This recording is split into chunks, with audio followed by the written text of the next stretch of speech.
예, 시작하겠습니다. 결국에는 모세에게 준 두 돌판이 두 개라고 했죠. 그 돌판 두 개는 어떤 거냐면 바로 첫 번째 계명과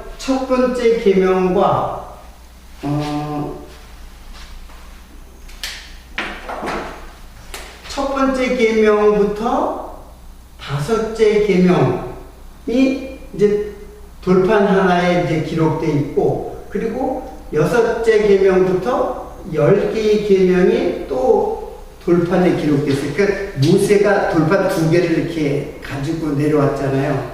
그래서 1계명부터 5계명까지가 바로 뭐예요? 하나님 사랑에 대한 계명이에요. 그리고 6개 계명부터 10째 계명은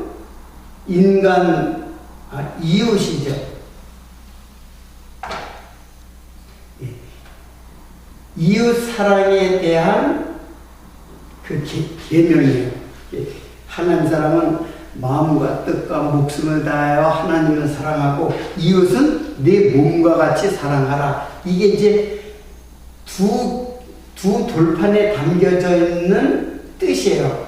근데 여러분들 이 5계명을 많은 사람들은 이제 율례로다가 이렇게 알고 있어요. 이 5계명이 뭐예요? 5계명이 내 아버지를 공경하라. 이제 그런 말씀이잖아요. 그러니까 아버지를 공경하라 그랬으니까는 이거는 이웃사랑에 대한 말씀으로 이렇게 가요. 그럼 여기는 4개가 되고 여기는 6개가 되잖아요. 그게 아니고 내 아버지를 공경하라 했을 때 그 아버지, 내 부모를 공경하라 그랬죠. 아버지가 아니라 내 부모를 공경하라. 근데 부모 할 때 아부, 맴, 이렇게 부모, 아부, 맴. 물론 이제 어머니 이제 그런 거죠. 아내. 근데 이 아부는 이제 아버지인데 하나님을 또 아버지라고 하잖아요. 맴은 이제 성전 또는 말씀, 이렇게 하나님의 집, 이제 그런 의미를 갖는 거예요. 그러니까 하나님과 하나가 된 상태를 말해요. 그래서 부모를 공경하라. 그렇게 얘기를 했는데, 공경하라라고 한 말도, 공경하다, 카바도인데, 카바도라는 말은, 물론 부모를 효도한다는 개념도 있겠지만은 사실은 영화롭게 하다 또는 존귀하게 하다, 이거는 하나님께 하는 말이에요. 그러니까는 내 부모를 공경하라라는 거는 하나님을 공경하라, 하나님을 영화롭게 하라라는 뜻이에요. 그러니까 이거는 하나님 사랑에 대한 법이지 이게 이웃사랑에 대한 법이 아니다라는 거를 제가 참고로 말씀을 드려요. 되게 1계명부터 4계명까지가 이제 하나님 사랑이고, 이제 5계명부터 10계명까지 이웃사랑이라고 하는데, 이거는 이게 아니다라는 것을 제가 이제 참고로 말씀을 드리는 겁니다. 자, 그러니까는 이 두 돌판은 이제 하나님의 사랑에 대한 계명과, 그리고 이웃 사랑에 대한 계명, 이 두 가지를 율례와 규례에다가 조항으로 담고 있고, 그 전체를 이제 율법이라고 이제 이야기를 하는 거죠. 자, 그런데 오늘 제가 신학자들의 견해를 한번 이제 생각을 한번 해보도록 하겠습니다. 신학자들의 견해. 그래서 뭐 신학자들의 견해라기보다는 우리들이 가장 우리 이제 개신교의 가장 위대한 신학자가 이제 칼빈이라고 있거든요. 칼빈의 견해, 그리고 로만 캐톨릭 종교개혁 당시 종교개혁 그 로만 캐톨릭에 대하여 종교개혁을 일으켰잖아요. 그러니까 로만 캐톨릭, 이게 이제 이 구교, 쉽게 말하면 천주교죠. 천주교고, 프로테스탄트의 칼빈, 신교, 지금 현재 우리 이제 교회죠. 신교. 여기 대표적인 신학자가 토마스 아퀴나스예요. 그리고 뭐 많은 신학자들이 있겠지만 신교에 많은 사람이 종교개혁을 일으킬 당시에 뭐 루터, 즈빙걸리, 존 낙스 뭐 여러 가지 이제 인물들이 있지만은 그거를 신교 종교개혁을 완성시키고 집대성한 신학자가 누구냐면은 칼빈이에요. 존 칼빈. 자, 이게 대표적인 저서가 신학대전. 토마스 아퀴나스의 신학대전이고, 그리고 칼빈의 그 대표적인 저서가 기독교 강요라는 책이 있어요. 그러니까는 토마스 아퀴나스의 그 신학은 이제 신학대전에 이제 수립되어졌고, 칼빈은 기독교 강요에 그래서 종교개혁의 신학을 정립시킨 위대한 신학자죠. 근데 토마스 아퀴나스가 율법을 어떻게 보았느냐? 율법을 어떻게 보았느냐면은 율법을 세 개로다가 율법은 세 개로 구성되어 있다라고 본 거예요. 그게 뭐냐면 계명, 그리고 율례, 그리고 규례, 이렇게 나누었어요. 자, 근데 계명은 이 율례와 규례는 잘 살펴보면 알듯이 이거는 다 뭐예요? 예수 그리스도께서 다 성취했다. 자, 먼저 이걸 갖다가 그 이름을 다 달리 썼어요. 율례를 국가법이라고 했어요. 국가법. 그리고 규례를 의식법. 계명은 기독교의 그 규범으로 봤어요. 그러니까 율례와 규례를 이거는 예수님께서 다 성취하셨다. 그렇잖아요. 지금도 뭐 양을 잡고 이제 지금 그렇게 하지는 않는다. 이게 예수님께서 다 성취했기 때문에 제사를 드리지 않는다. 그리고 율례 같은 경우도 이스라엘의 그 당시에 법을 보상하는 법이거든요. 그 보상법이 지금에는 사실 이렇게 잘 안 맞거든요. 그러니까 이거는 다 예수께서 다 성취한 거다. 그러니까 이거는 그리스도인들에게 이거를 의무화시키지 않는다. 그러나 규범은 즉 십계명은 영원히 그리스도인이 예수를 믿고 그리스도인이 된 모든 성도는 마땅히 지켜야 할 규범으로서의 뭐다? 법이다. 그러니까 지켜야 된다. 이게 계명을 지켜야 된다. 자, 그러면은 이게 뭐가 잘못된 거예요? 지금 저는 계명이 여기에서 이게 계명이 어디예요? 계명이 율법이 곧 계명이라고 그랬잖아요. 율법이 계명이란 말이에요. 그런데 계명에는 율례와 규례가 있는 거예요. 계명과 율례와 규례가 있다고 이렇게 보는 것이 아니라 계명에는 율례와 규례가 있는 거예요. 그러면 율례와 규례를 예수 그리스도께서 다 성취했다는 것은 계명을 성취했다는 것이고, 계명을 성취했다는 것은 율법을 다 성취했다는 것이 다 성취한 거예요. 이거는 지켜야 할 법으로 남겨두어서는 안 된다는 거예요.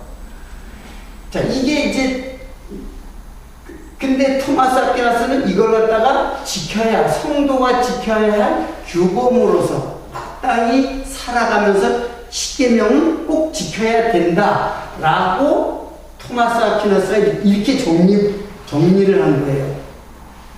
율법에 대한 해석을 이렇게 한 거예요. 그런데 문제는 칼빈이 모든 것을 이 신학대전과 기독교 강론은 서로 대치돼요. 신학적으로 서로 반대적인 성격을 갖고 있어요. 그래서 토마스 아퀴나스는 공모주의, 교황주의,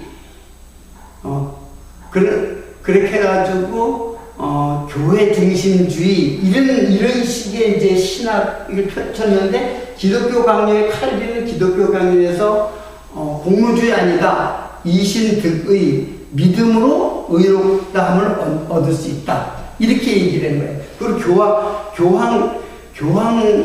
교황과 신부 그들만의 특별한 권위, 특별한 직을 갖고 있는 것이 아니다. 신부들도 신부들, 그리고 이제 사제들, 그런 사람들만 특별한 의식을 갖고 있는 자로 이제 그 권위를 갖다 부여했어요. 그런데 칼빈은 만인 제사장설, 이제 만인 제사장, 모든 사람이 다 제사장이다. 너희들만 제사장 아니다. 사제들 너희들만 제사장 아니다. 그래서 종교개혁을 일으킨 거거든요. 그러니까는 저기 구두수송공도 성직자다, 그렇게 얘기를 했단 말이에요. 그건 루터가 한 말인가 그럴 거예요. 어떻든 칼빈과 토마스 아퀴나스는 모든 면에서 완전히 서로 대치되고 있는데, 단 율법에 대한 해석은 칼빈도 똑같이 토마스 아퀴나스의 그 해석을 그대로 따라가요. 여기에 뭐 이제 이런 말들은 조금 이름을 바꾸긴 했지만은 내용이 똑같아요. 그래서 칼빈도 계명은 성도가 반드시 지켜야 할 규범으로서의 법이다, 이렇게 얘기를 하는 거예요. 그러니까는 이게 바로 율법, 칼빈의 그 잘못된 율법에 대한 해석이, 이게 현대 모든 신교, 현대 모든 그 개신교 교회에 이런 개념이, 율법에 대해서 이런 개념이 스며든 거예요. 그렇게 되면은 율법은 지켜야 할 법으로서 효력을 갖고 있는 거죠. 지켜야 할 법으로서. 그런데 율법은 꼭 지켜야 할 것인가? 라는 거죠. 우리는 의문의 율법에서 벗어난 자들이에요. 율법에서 벗어난 자들이란 말이에요. 그렇기 때문에 율법의 의무를 따르게 되면은, 만약에 율법을 지켜야 된다면은, 갈라디아서에 보면, 바울은 갈라디아서에 보면은 그는 저주받은 자라고 그랬어요. 율법을 지켜야 할 법으로 본다면. 자, 이거는 이제 신학자들의 견해를 제가 이제 살펴본 것인데, 사실 이 개념이 완전히 정립되질 않았어요. 그래서 율법은 지켜야 될 것인지, 지켜야 되지 말아야 될 것인지, 율법에서 벗어났으니까 안 지켜도 되는 것인지, 분명하지를 못한 거예요. 분명하지 못하게 가르치니까는 성도들도 분명한 신앙생활을 하기가 힘든 거예요. 그래서 안 지키면 뭔가 벌 받을 것 같고 또 지키는 척하고 이런 외식과 기망과 온갖 그 잘못된 그 신앙이 독버섯처럼 이 율법으로 인해 가지고 독버섯처럼 신교의 바닥에 터져버린 거예요. 이것이 바로 율법에 대한 오해예요. 즉 계명에 대한 오해죠. 자, 그러니까는 정리를 하면은 율법은 뭐예요? 성부 하나님께서 613개로다가 주신 거죠. 거기에 이제 규례와 율례를 갖다가 이제 주신 것이고, 그런데 이것을 예수 그리스도는 두 계명으로 이야기를 하신 거예요. 오늘 아까 지난 시간에 그 선생님이요, 율법 중 어느 계명이 크니까 그래서 두 계명, 첫 번째 계명과 두 번째 계명이 있는데 이게 어느 계명이 큽니까? 이제 그렇게 얘기를 했죠. 자, 근데 그 두 계명은 제가 뭐라 했어요? 듀오테스, 둘째는 첫 번째, 두 번째 그런 뜻이라기보다는 둘째, 듀오테스라는 말은 첫째와 둘째는 같은 것이다 라는 거예요.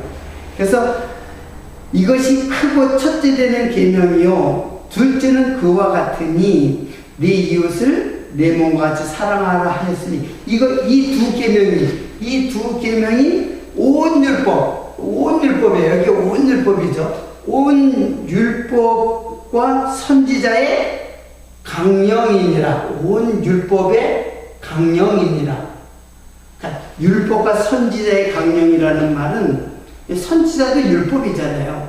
그러니까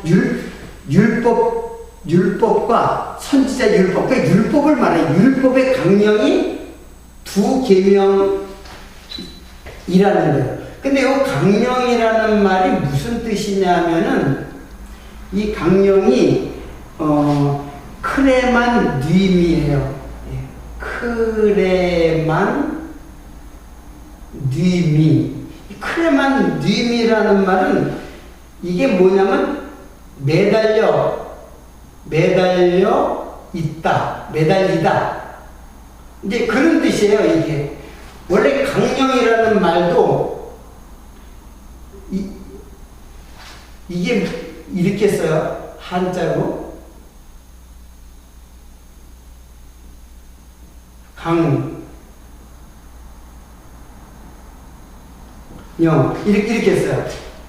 근데 이 강자가 무슨 강자냐면은, 이 한문으로 풀이할 건 아니지만 제가 볼 때는 정확하게 그 번역을 한 것 같아요. 이 강자가 별이 강자예요. 별이 강자. 별이 강자는 뭐냐면은 그물이 이렇게 있잖아요. 그물을 쭉 끌어올리는 요거를 말해요. 자, 그물을 이렇게 쭉 끌어올리잖아요. 그러면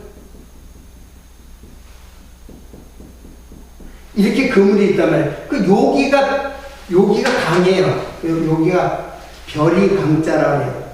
그러니까는 이 그물이 쭉 끌어올리면은 이 모든 이게 율법이잖아요. 모든 율법이 여기에 매달려 있다. 두 계명에 매달려 있다. 그런 뜻이에요. 그게 크레만 뉘임, 매달려 있다. 그러니까는 그 두 계명을 쭉 끌어올리니까는 모든 율법이 다 끌어올리는 거예요. 모든 율법들은 다 이 두 계명에 매달려 있다. 이제 그런 뜻이에요. 그게 이제 이 두 계명이 온 율법과 선지자의 강령이니라. 강자가 그래서 이제 그런 것이죠. 원래 강령이라는 말이 대강의 어떤 계획을 어떤 이제 지침을 내릴 적에 전체를 갖다가 대표성 있는 것을 전체를 갖다가 이렇게 줄거리를 잡고 그 다음에 나중에 세부 지침을 갖다가 이렇게 내리죠. 그 전체가 강령이에요. 회사의 강령이 지침의 강령이 있잖아요.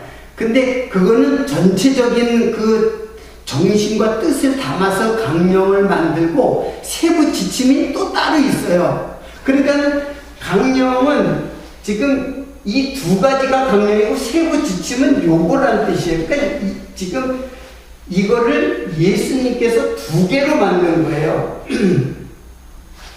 자, 이게 이제 강령이라는 뜻이고, 자, 그런데 중요한 거는 뭐냐 하면은 이 두 계명이 신약의 서신서에 보면은 서신서의 경우는 이 두 계명이 하나가 돼요. 하나가 될 거래요. 자, 하나가 되는 것이 무엇이냐면은 바로 야고보서 2장 8절과 갈라디아서 5장 14절이에요. 자, 이 두 구절을 제가 읽어드리겠습니다. 자, 야고보서 2장 8절인데 너희가 만일 경에 기록한 대로 네 이웃사랑하기를 내 몸과 같이 하라 하신 최고한 법을 지키면 잘하는 것이거니와 이랬어요. 자, 경에 기록한 법, 경에 기록한 법은 성경이죠. 성경에 기록한 법. 근데 기록한 대로 내 이웃사랑하기를 내 몸과 같이 하라 하신 최고한 법. 여기 최고한 법이 뭐냐면은 바실리코스 노모스. 뭐예요? 이웃사랑, 쉽게 말하면 이웃을 내 몸같이 사랑하라. 이웃사랑이 최고의 법이다. 최고한 법이다. 이게 바실리코스 노모스예요. 이 노모스가 바로 율법이거든요. 그러니까 최고의 법, 가장 최고의 법이 이웃사랑이라고 하는 거예요. 아까 마태복음에서는 크고 첫째 되는 계명이 하나님 사랑이라고 했잖아요. 근데 여기는 하나님 사랑이 없어요. 자, 야고보서 2장 8절에는 하나님 사랑이 없고 이 이웃 사랑, 이웃을 내 몸과 같이 사랑하라는 것이 최고의 법이다. 이게 바실리코스 최고 통치의 법이다. 바실리코스 노모스라스가 이 율법이거든요. 그러니까 율법의 최고가 뭐냐면 이웃사랑이다. 그런 뜻이에요. 자, 그리고 갈라디아서 5장 14절에 보면은, 자, 갈라디아서 5장 14절, 제가 읽어드리겠습니다. 온 율법은 네 이웃사랑하기를 내 몸과 같이 하라 하신 한 말씀에 이루었나니, 온 율법은, 자, 이웃사랑, 이웃을 내 몸과 같이 사랑하라 하신 한 말씀, 하나의 한 말씀. 이게 온 율법, 이게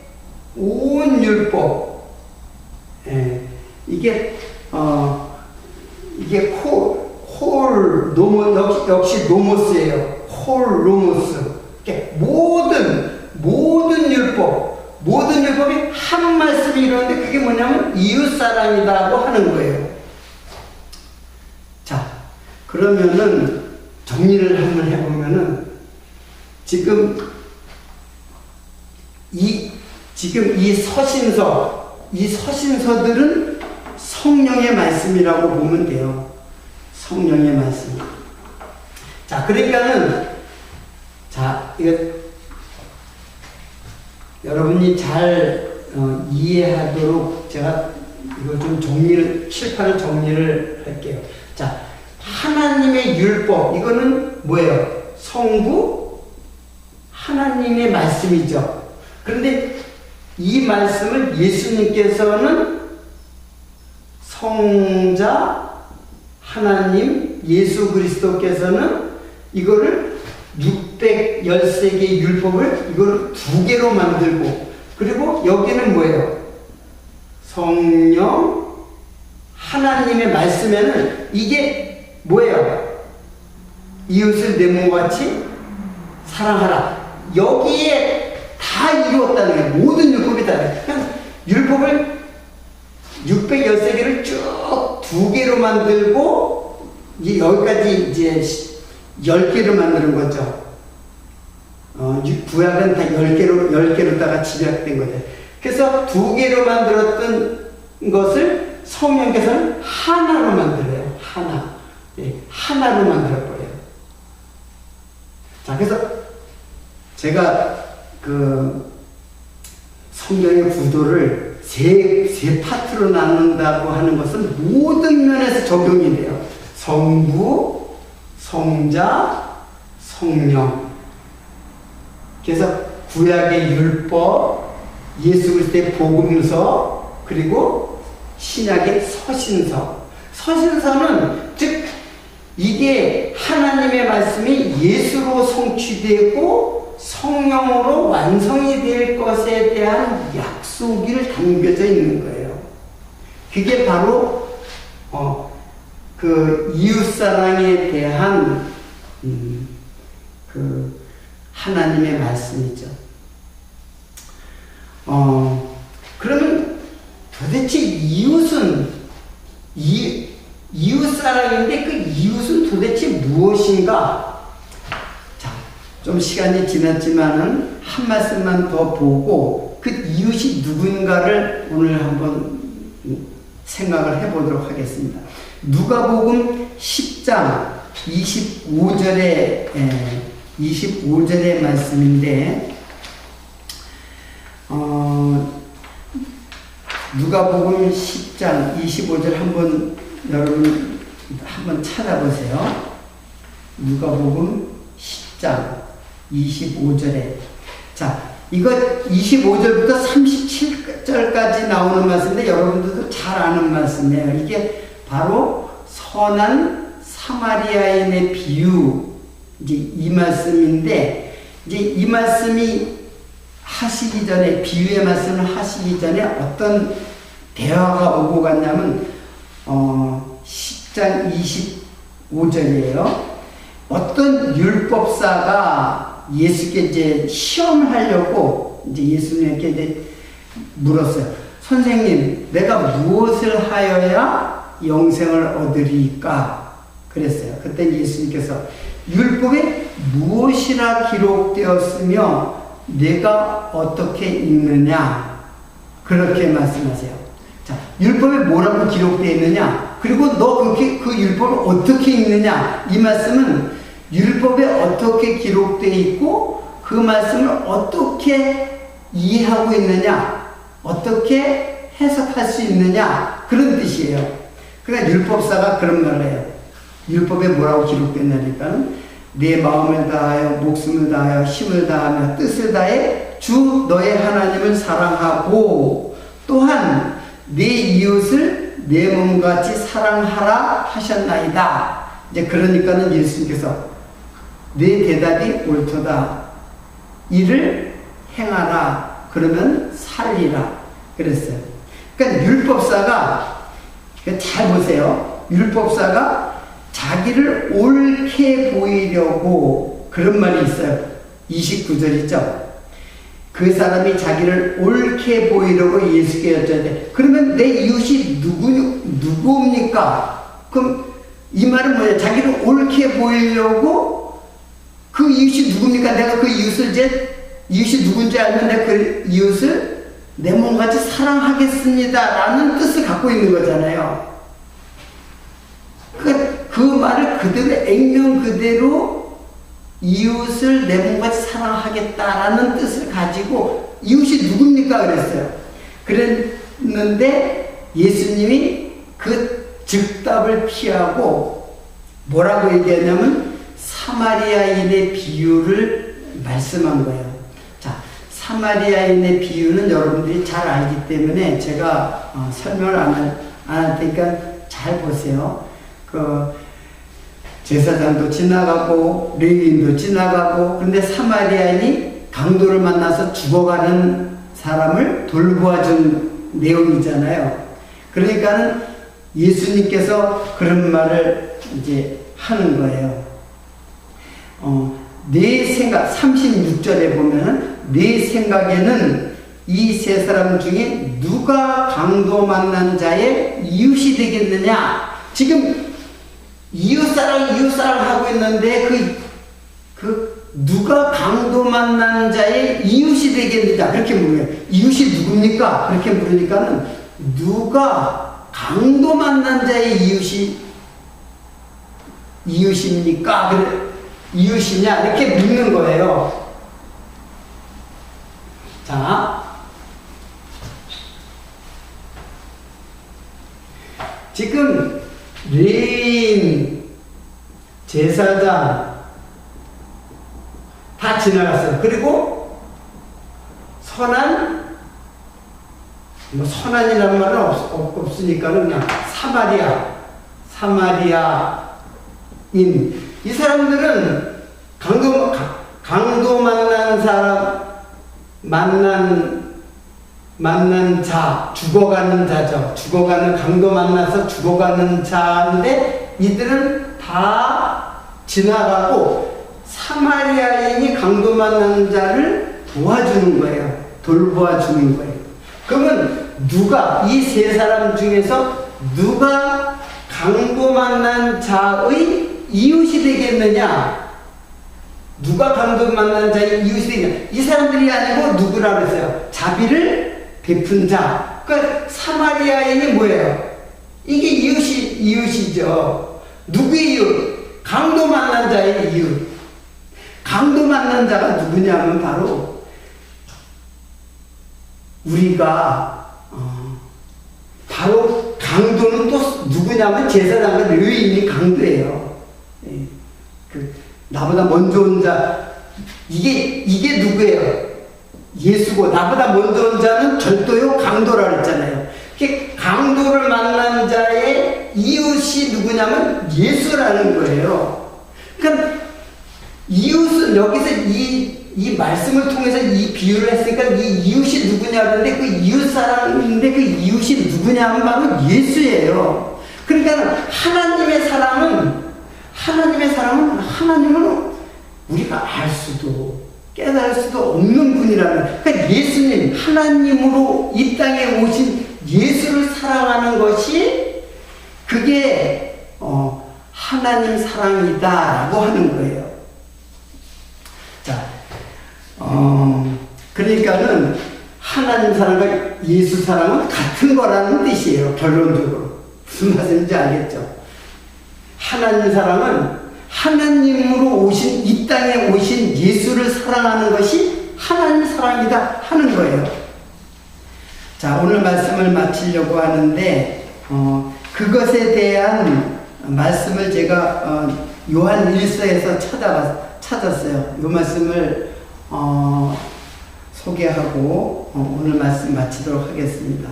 요한일서 4장 10절에 보면 사랑은 여기 있으니 우리가 하나님을 사랑한 것이 아니요 오직 하나님이 우리를 사랑하사 우리 죄를 위하여 화목제로 그 아들을 보내셨음이니라. 4장 12절에는 어느 때나 하나님을 본 사람이 없으되 만일 우리가 서로 사랑하면 하나님 우리 안에 거하시고 그의 사랑이 우리 안에 온전히 이루는 것이다. 하나님 본 사람은 없잖아요. 결국은 우리 안에 거하시고 우리 안에서 온전히 이루시는 누구? 우리의 이웃으로, 나의 이웃으로 오시는 예수 그리스도. 그 예수 그리스도를 사랑하는 것이 온 율법이에요. 온 율법이 이 하나에, 그러니까 이게 없어져 버려요. 이게 없어지는 게 아니라 하나님의 사랑과 이웃 사랑은 같은 것이기 때문에 하나만 얘기하는 거예요. 이웃 사랑, 즉 예수 사랑. 결국은 그 예수는 바로 하나님이시다라는 것을 간접적으로 말씀하고 있는 것이죠. 그러니까 이거 오늘 가는 중에 붙잡힌 여자의 이 말씀의 그 본질은 바로 예수 그리스도의 십자가를 통해서 강도 만난 자의 이웃으로 오신 예수, 우리를 영원한 생명으로 인도하실 예수 그리스도에 대한 증거의 말씀이다. 굉장히 중요한 말씀이죠. 율법을 통해서 예수를 증거하는 오늘의 말씀입니다. 다음 시간에는 그 요한복음 그 다음 내용은 나사로의 부활이 아니죠. 죽었다가 살아나는 사건에 대한 이야기인데, 이제 그 말씀을 여러분들 집에서 다 읽어와 주시기를 부탁드리면서 오늘 말씀 마치도록 하겠습니다.